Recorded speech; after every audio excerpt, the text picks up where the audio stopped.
NADCO jopiny wacho ni giwuok gi lwetgi. Jopiny wacho ni giwuok gi lwetgi. Omulo japiny wuok gi lwete lipodne nikech ka ging'iye gin kaka ging'iye to gin giwacho ni chal ka gima otu kodwa tumecheswa. Erokamano George Bati, kendo amor kako kango lemona, to an gima ng'eyo ni an pok awuoyo lakini en masewinjo ka ji puodhe wach lang'ata. Koro en mosekalo mos. Koro kamano nitie ka gimiya tiket to dang'eno gibe miya to walemo ne embo miya tiket. Waduoge wach mar NADCO. Yes. Wan kaka wan kichako ng'iyo ni ang'o manokelo wach mar dialogue ne ji odhi e pap. To gimiyo kango gino dhi e pap mokwongo ne giwacho ni mondo yaw sava. Namba 2 ne giwacho wach mar IEBC. Mane gima nikech mane tutu mar wach. Kendo giduogi wacho wach cost of living. To ng'eni ma oduogo mana baadaye ka koro gidhi e pap. To kane ji owinjore ma koro ji odhi obet kacha, jopiny noyie gi wachno nikech okelo kwe, ji ok odhi e pap, ji ok ogore. Koro okango gidi kano simudo nyoyo magi madho nyuka, magi chamo allowance ma wamiyogi. Gimiyowa report. To kendo report no kana ng'iye okete kidienje 5. Kidienje 5 gimiluongo ni thematic areas. Wan kaka Kenya Kwanza wayiego. Nikech king'iyo wach mar electoral justice. Giwacho ni gidhi timo audit, lakini audit no giwacho ni sava. Giwacho ni gidhi timo evaluation. Gidhi ng'iyo ni process no notime nade. Namba 2, giwacho ni wach moro mar Supreme Court cha. Gidwa tere wuoge 14 days odhi 21 days. Mano nyiso ni koro nanore ne ji rikni time no tin. Koro dwa no migi time magi ji prepare papers magi dhi ge court.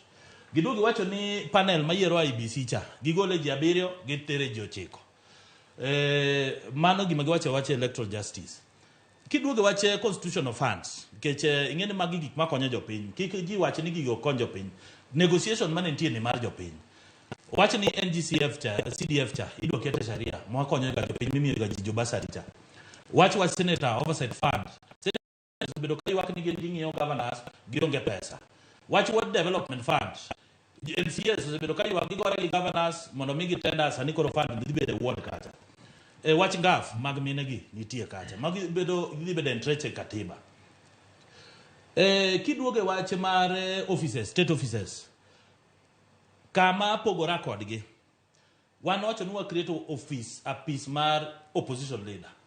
Nok wacho ni gimed deputies 2 nikech mano dhi bedo garama ne jopiny. Opposition leaders office ok bedo created ne ng'ato. Nyiso ni sani wadhi riwore gi pinje mose develop mantie gi ng'ama win gi ng'ama ok win. To ng'ama ok win ni ok bede ndara. En ng'ama nigi office michulo gi jopiny, michulo gi taxpayers money. Matije en keto government tesre. Mano milestone kendo office no ok dhi interfere gi parliament. Matieni leader majority minority cha. En be polo dhi tije parliament. To office dhi bedo oko. Koro kama apogora kodgi itemo wacho ni ma office of the minority unje bed ni tiyo kod office of the official opposition leader. Gisumore paro kamano. Koro kama koro apogora kodgi ni offices 2 ma koro gidwa create. Namba 2 gisebedo ka giywak. Okango sebedo ka go wacho ni ni office of prime cabinet secretary ni en ghost worker, onge tich. Koro giketo nwago nikech onge katiba. Onge katiba. Ne en executive order. Koro giketo nwago e katiba. Koro dhi bedo prime minister. Tok ni en mar Musalia. Ng'at machielo be biro bedo go office no. Okay. Koro kendo gima konyo jopiny ni amendment idhi tim article 203 section 2 mawacho equitable sharing of national revenue. Ng'ene katiba wacho ni at least 15 atamalo 15. Sani koro giduoke atamalo 20 lakini wan ka Kenya Kwanza nwasetere atamalo 30.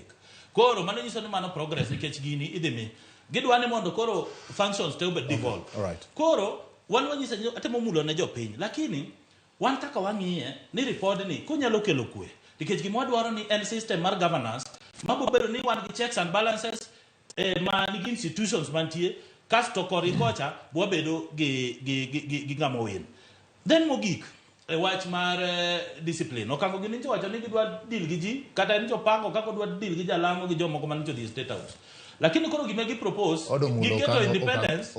Opoko wacho wach magana. Giketo independence mar gigolo ORP picha ma iluongo ni mar regulate political parties cha.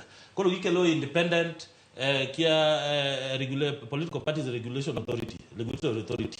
Koro mano nyiso ni en gima independent mabro ng'eyo wach fund gi wach political, lakini ok gimulo wach sheria kaka idil gi ng'ama wuok e party ni odhi gi party ni. Koro mano e gik ma giweyo. Then cost of living mancha gi yuago cha, kendo mano e gima muhimu. Ncha giluongo ndungu ma CS mochung' ne weche mag omenda. Omiyo gi report kaka wach chalo. Mano e cost of living otamore. Kiki wane di report ni kada jakomo kiaye. Jakomo ng'e report ni kechi sama Kalonzo dhi nyaka obed briefed. To giwacho ni koro nitie austerity measures magigolo. Giwacho ni wach mag dhi oko wang'ad gi 50%. Wach moro mar chai moko state officer gi juice ka wang'ad gi 30%. Mano giwacho wach fuel wagol levy road maintenance levy gigolo gi siling abich. Iluongo ni anti-adulteration gigolo gi siling 3. Mano nyiso ni gitemo, lakini gima timore ni wach fuel ok kaka ne ginyalo duoko nikech sirikal mokalo cha nowe gowi mar 60 billion mar fuel subsidy ma government pod chulo nyaka koro onge kaka ne ginyalo konyo. Koro wanyiso gi kaka agulu onge pesa gi plan wan go emiyo koso gilingo gimulo. Okay. Okango. Awinji bati. The plan. Mane